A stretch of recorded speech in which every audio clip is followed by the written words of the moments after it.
Hey guys, welcome back to All Things Knives. It's your host Fletcher, and today we are doing an S90v carry update. So this guy, just still kind of working through the factory edge, right? So I used up the hand edge that I'd put on here, and then I went through and put on another hand sharpened edge. This one is 1200 grit DMT. I think I did 320, 600, and the 1200. I think that's their extra fine is the 1200. And then I did 9-1 micron for stropping. And man, those burrs just popped right off. It did really well in terms of the sharpening. And it got quite sharp. I mean, it was shaving hairs, no problem. And with that 9-1, it's kind of like a more refined, but still super toothy. Like, I'll see if you guys can hear that. If you guys can kind of hear that through the camera, that bite you get off of this edge is really nice. Definitely a slicer. It honestly didn't take me that long to sharpen it, to get it to where I needed it to, and to raise a burr, which was really awesome. All I did was match the previous angle. It's been a while since I'd freehand, so I did the Sharpie trick.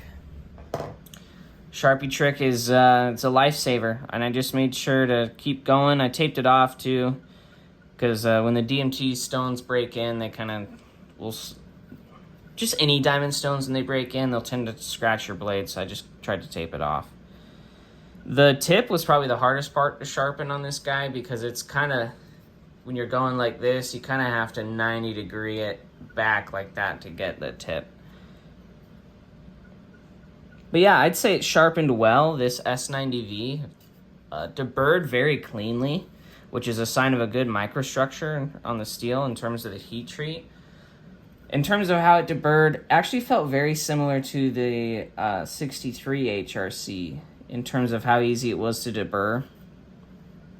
And I mean, this thing is just shaving sharp. Probably couldn't shave my face with it, but it sharpened very easily, very well. I'm actually quite surprised. I didn't know if this was going to be gummy or not, but it turns out that this wasn't gummy whatsoever. It's just very nice on the stones, very clean, deburred very cleanly. Not much else you could ask for. Nice toothy edge that still cuts paper. So I know that's going to be really good on zip ties and such. And actually, those hard plastics I have to cut at work, that's what that's going to be good for. Kind of a more refined, super toothy edge.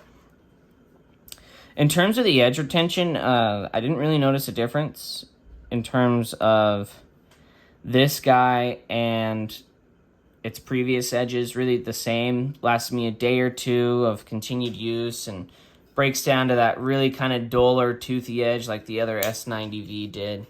So we'll keep using this, put a couple more edges on it just to see if anything changes, and then after those we'll be moving on to Spyderco S90v.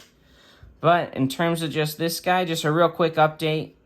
Killed that edge on it, went to go see if it was good, wouldn't cut paper, was really lagging on it, so went and sharpened it. And that whole sharpening, 15-20 minutes, that's really good for a steel like S90v. Now, S90v doesn't really strop back all that well, but the fact that it's somewhat easy to sharpen, I don't really care. I mean, that's, on diamond stones, was really, really nice. Now, if someone says S90v is hard for them to sharpen, so far all the S90v that I've sharpened hasn't been hard whatsoever to sharpen, even at a higher Rockwell. We'll see if that changes when I go to the Spyderco S90v stuff, but they just might not be using the correct abrasive or technique, because this did sharpen up really easy. Even when I was using that guided sharpener, it was just like done. You know, like 10-15 minutes, just how it was when I freehanded. You know, and this is after not freehanding for a while. So the fact that I'm able to sharpen a high wear-resistant stainless steel like that, very impressive in terms of this steel. So colored me impressed for S90v in terms of its sharpening ability. But as always, guys, like, comment, share, subscribe if you're not subscribed. Comment down below if you have a knife that's in S90v that you use regularly, maybe a grit progression you use. Maybe there is a story you have about use on your S90v, just let me know. Anything like that, leave it down below. I always like hearing your guys' stories. But as always, thanks for watching, and stay sharp.